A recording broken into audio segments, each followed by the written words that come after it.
কে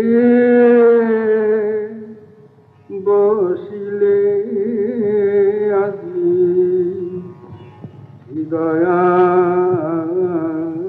শুনে বনে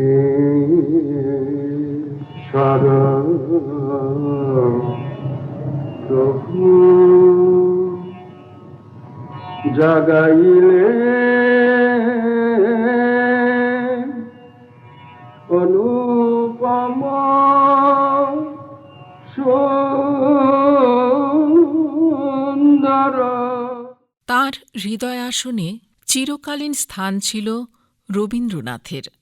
রবীন্দ্রনাথ ছিলেন তাঁর ধ্যানের গুরু, আর রবীন্দ্রসঙ্গীত ছিল তাঁর যাত্রাপথের আনন্দগান। রবীন্দ্রসঙ্গীত যার জীবনে একাগ্র সাধনার রূপ নিয়েছিল, তিনি সঙ্গীতগুরু আচার্য শৈলজারঞ্জন মজুমদার। জন্ম অধুনা বাংলাদেশের ময়মনসিংহের নেত্রকোনার বাহাম গ্রামে ১৯০০ সালের ২০ জুলাই। শান্তিনিকেতনে এসে রসায়নের অধ্যাপনায় তাঁর যোগদান এ যেন নিয়তির অমোঘ নির্দেশ। আর তিনি এসেছিলেন এমন এক সময়ে যখন রবীন্দ্রনাথের সৃষ্টিধারায় প্লাবিত হচ্ছে শান্তিনিকেতন। বিদ্যাশিক্ষাদানের সঙ্গে সঙ্গে স্বয়ং রবীন্দ্রনাথের কাছ থেকে নিজের কণ্ঠে এসরাজের তারে তুলে নিয়েছিলেন সুর। দীনেন্দ্রনাথ ঠাকুরের কাছেও নিয়েছিলেন রবীন্দ্রসঙ্গীতের শিক্ষা।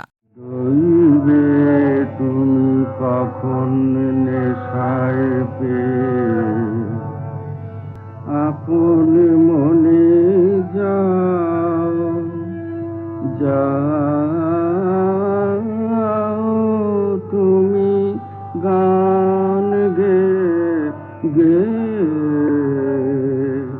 দইবে তুমি কখন নেশায় পেয়ে দইবে তুমি কখন নেশায় পেয়ে। গায়ক হিসেবে স্বয়ং গুরুদেবের প্রশংসা পেলেও স্বেচ্ছায় বেছে নিয়েছিলেন সঙ্গীত শিক্ষার দিকটিকেই।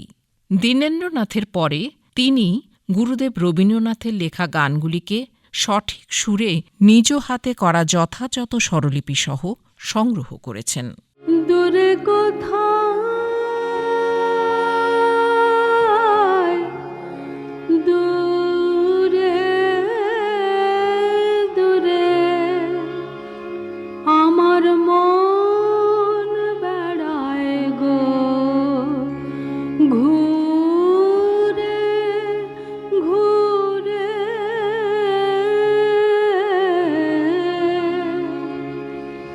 দূরে কোথায়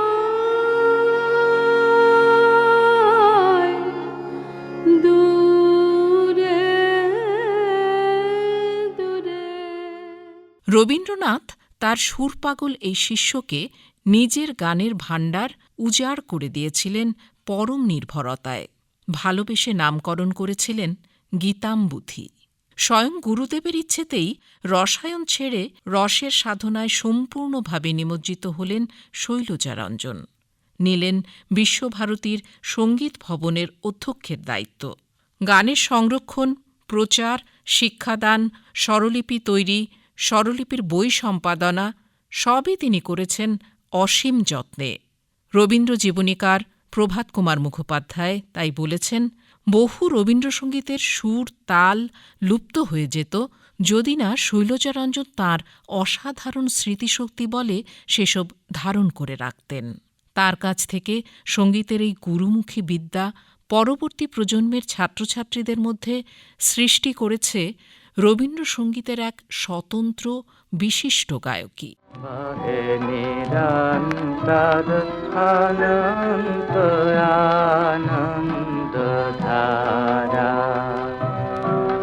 বাজে হাসিম নভ মাঝে অনাদে রব বাজে হাসিম নভ মাঝে অনাদে রব জাগে আগুন রবি চন্দ্র তারা বাজে নিরন্তর তার অনন্ত আনন্দ ধারা।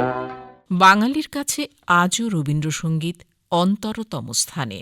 তেমনি সঙ্গীতগুরু শৈলজারঞ্জন মজুমদারও চিরপ্রণম্য হয়ে রয়েছেন বাঙালির মননে।